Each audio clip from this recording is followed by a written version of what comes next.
what we need to do is get coolant back into the car and get it then bled off. There's pipes going everywhere down here, so we need to run the pumps to get all the coolant to run through. And even once you've done the full bleeding procedure, go for a short drive and then come back and check it. And over the next couple of days I'll be checking this to make sure that it stays full, because it's all quite drained out. So what we need to do is open up the two bleed screws. There's one here and there is one right here for the coolant hose. That's your top radiator, connects through to the top radiator hose. So we'll open that, and then we'll fill this with 50% of the BMW approved coolant. So being gentle with all of these bleed valves, of course, we just loosen that off. And the same with this guy over here. Loosen that off. Plastic fittings make me extremely nervous, especially 11-year-old plastic fittings that have been hot and cold a million times. So that's the bleed valve. It's got a slot in it, as you can see there, so the coolant's going to be able to come out there. And now we're ready to top it up here. Okay, so my coolant, you see here, get the light off at BMW, Ford, GM, Holden, and this is, where are we? It'll say, here we go, safe for all vehicles requiring premium type A green hybrid coolant. So type A green, there's type A and type B, I believe it is. Type A green is okay for BMW. Now what this is a 2.5 litre bottle. I've put in 2.5 litres of coolant, and then I've filled the bottle up to the same level with water, and I've put in 2.5 litres of water, and it's sitting up nice and full now. Started to get a few little bubbles out of the bleeder there. What I'll do, I'll then start the bleed procedure.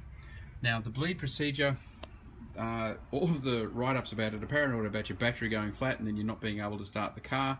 So they're talking about hooking up, you know, under here you've got your negative and your positive here. You can hook a battery charger, sorry, up to that and just have a trickle charging while you're going so it doesn't run your battery flat. But what I have is a jump start guy here, and so if it does happen to run a little bit below voltage, I can start the car by adding that on and getting it going and then go for a drive. So I'm not going to panic about it. You can of course hook it up while the thing's going on, but I'll just hook it up if need be. It's a pretty good battery in this. Now we don't start the car, ultra important. We put the key in, foot not on the brake, press the start stop, that turns the ignition on, but you don't want to start the car nowhere when there's no coolant in the engine. You want to start the car, press and hold the accelerator for 10 seconds.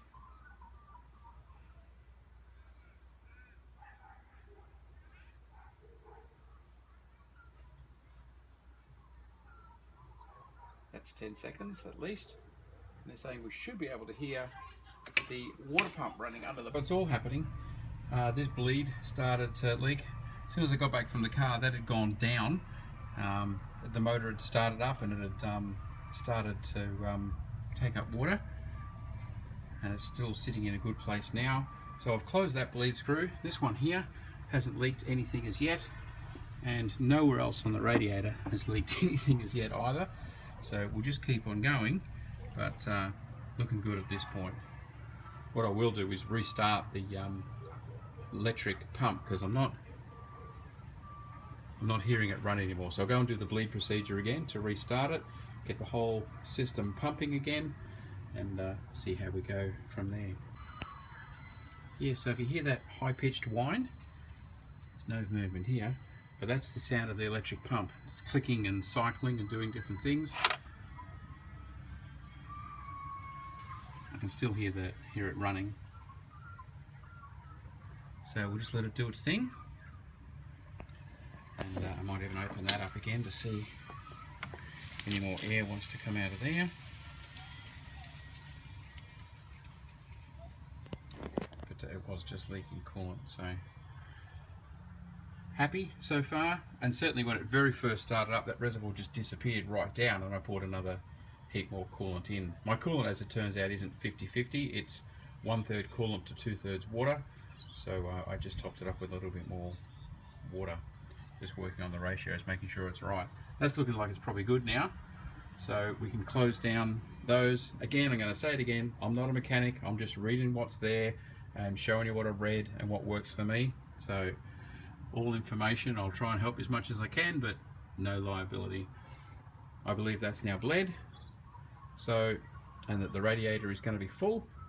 So we can, what I'm going to do is put the cover back on. I didn't want to put it on until I could really check very, very well for leaks. So now that that's stopped, I'll let it said 10 minutes, I'm just going to let it keep going. I'll do a really good check all over for leaks on all of the fittings, the ones I've undone and the ones I haven't. Check the new radiator, and then yeah, when I do start the engine, I'll just let it run here for a bit and then open the cap and see how it's going, and just be very, very cautious about the water pumping all the way through. But that's the bleed procedure, and the pumps did start up and the reservoir did go down, so I think we're all good.